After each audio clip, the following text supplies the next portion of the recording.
Hello, John Top here. I'm going to demo how to do an interval system with using Lily as the data collector and mooses to do analysis.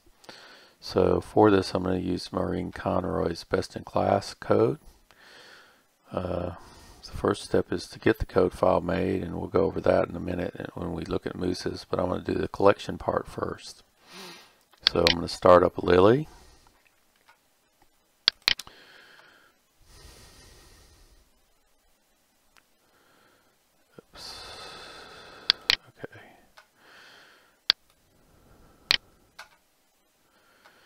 And I'm going to go into preferences. This is initially to set up Lily. I have a folder on my desktop called Conroy 217 that has my code file in it. Desktop Conroy 217, the mini version of the code file. We want to use interval mode. I'm going to put an observe 10 seconds and a record 5, so that the audio will say observe, and then after 10 seconds it'll say record, and after that it will save the data. I'm going to do 60 seconds so we're not here all day, but you can change that to what you want. And I'm going to reset interval codes to off. So that'll reset everything off at the end of each interval. Okay, so I've got it set the way I want. You might also want to make the buttons bigger. You can do that if you want to.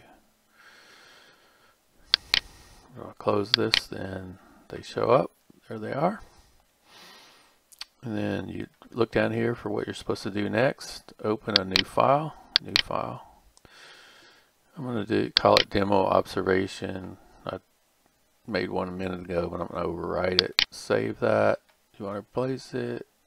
Yes. When you're naming files, you want to come up with file naming conventions that describe where it was, who collected it, which subject it is, so you can tell from the file name, because you have a lot of files, so you can tell from the file name what session it was. You also want a naming convention where no two file names can be the same for your study. I just know that from the School of Hard Knocks. So that's a good, the file name itself is a good way to catalog exactly what it was. So come up with in your group a naming convention and stay with it, so that no two files can be the same when you put them together. I'm going to replace that. The header line can be used to label stuff in the data if you want. You can put other codes in here or something to, pull the data apart later. You can use it in analysis later. You can also use the file name, so I suggest you use the file name to do that kind of stuff. But you can also put header things and come up with conventions for that. But for default, it puts the date and time. Okay. So then it says set the initial state and start the timer. So you can set the initial state of all these things. This code has everything's either on or off. There's a group for each code. I'll show you that in the code file in a minute. But if you click it, it turns it off. If you click it, it turns it on. So we're going to get in our interval data, we're going to get an entry for each interval, whether or not these things are off or on. So it's saying set the initial state and start the timer. So you can use the timer box to start the timer, or you can just pick it on the menu, start. I really like using the menu better, but some people like there's a timer box. It's hanging out there too. You can use it to start with. So I'm going to start the timer, use the menu here. It's the same thing. So I heard begin observation session now. I'm watching, I see a praise, I see a negative interaction. Okay, and then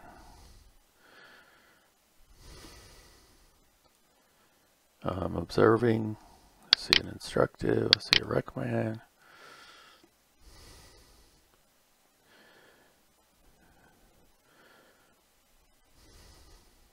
I'm watching. I see an OTR. I see an engagement.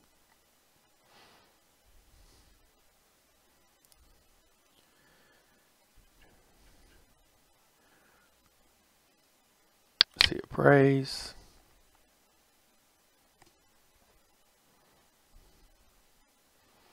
The data state is recorded at the end of each interval. See a no op. Okay, so the time is up. Okay. So we've collected our file. I'm going to close Lily and show you what the file looks like. It's in my Conroy 2017 demo observation text file. There's 4 intervals, and the state of each code is recorded in each interval. There's some header lines in there. Sometimes you do need to edit.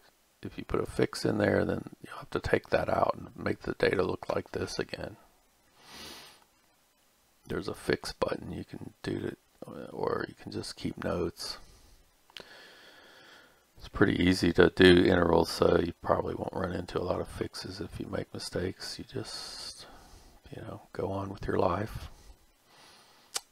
Okay. So that's what the data looks like. So let's jump over and take a look at it in mooses. I have a couple that are a little longer that I recorded that are a little bit longer. Let's see, observation 1, they have 22 intervals. Let me see what the rely. Yeah, so these have 22 intervals. And I changed a couple of codes in the rely so we could get some disagreements, and so you can see what that looks like. So next we're going to run mooses. And I'm going to run the version 5. Just make sure I have the right one. It's in Vanderbilt Kennedy Center, mooses version 5. It's 5021. The current time. Okay, and then I don't have a subscription, or it's expired. I'm going to fix that. I'm going to pause for a minute. I'm going to fix that.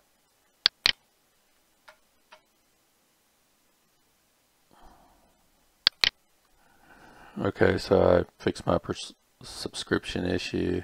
I've been running the other one that doesn't have that. So anyway, that's fixed. If you have trouble with that, send me an email. Okay, so I'm going to set up mooses now for this code. So I'm going to go to code file editor. I'm going to open that code file. It's on my desktop in Conroy.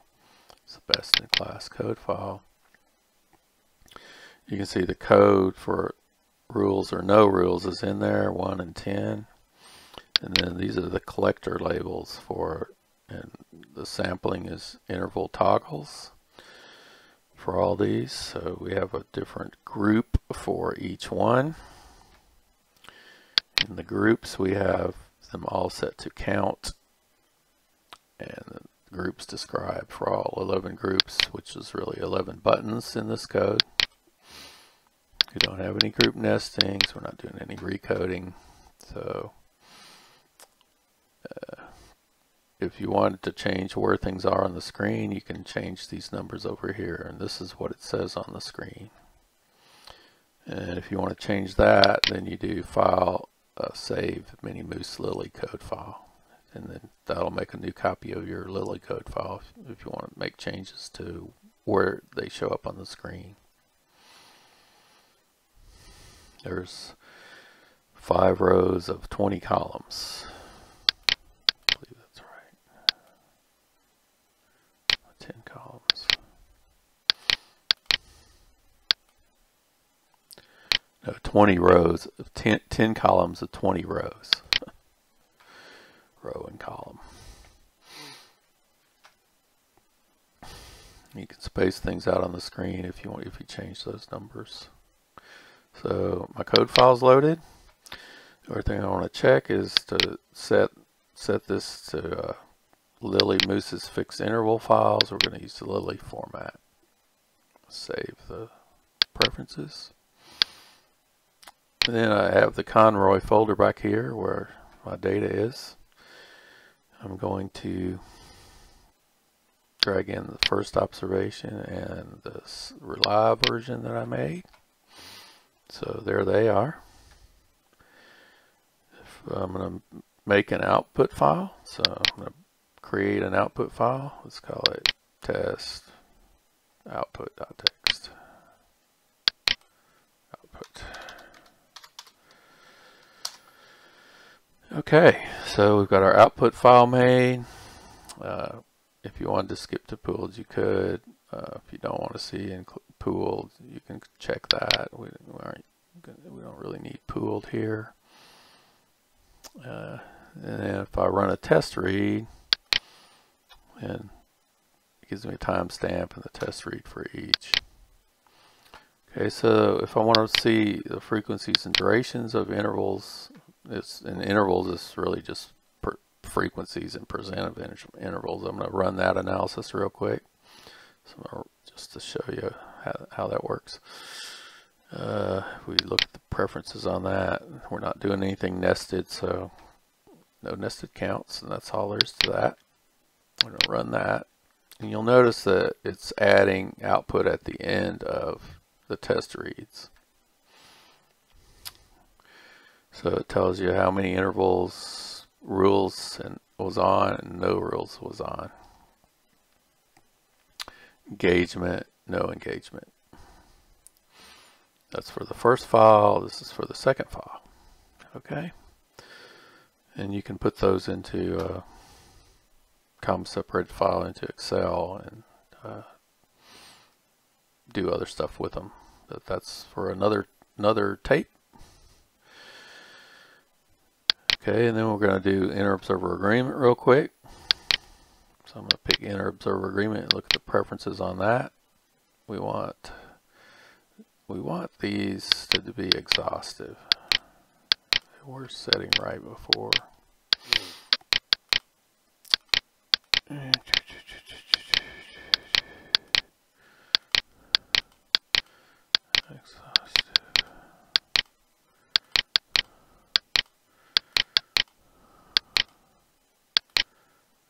Because the intervals covers everything.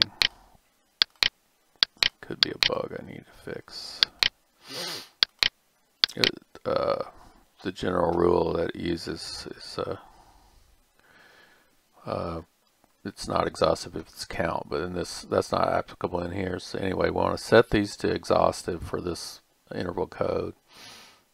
And we want the agreement window size to be 0 because we're just comparing the same intervals. And we want to output the agreement matrix. We don't want to do any of these other things in here. So those are the preferences, how the preferences should be for inter-observer agreement for this code. So now I'm going to clear the output file so the inter-observer agreement will be at the top. I'm going to run it.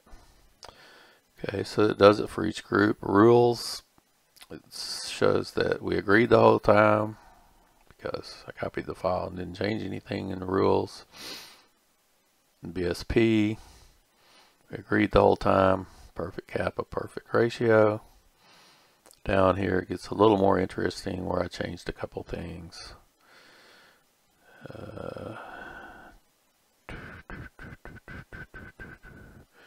I changed 9 to a 90, so we have one disagreement here.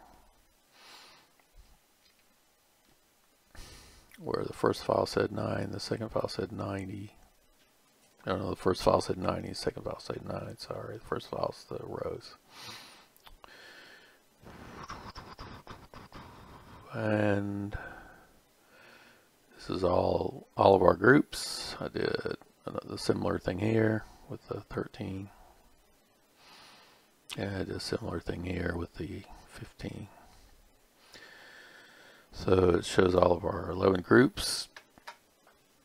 And we could cover it at a different time, but you can consolidate all this if you want to. But this is just a good first look at a couple of observer files.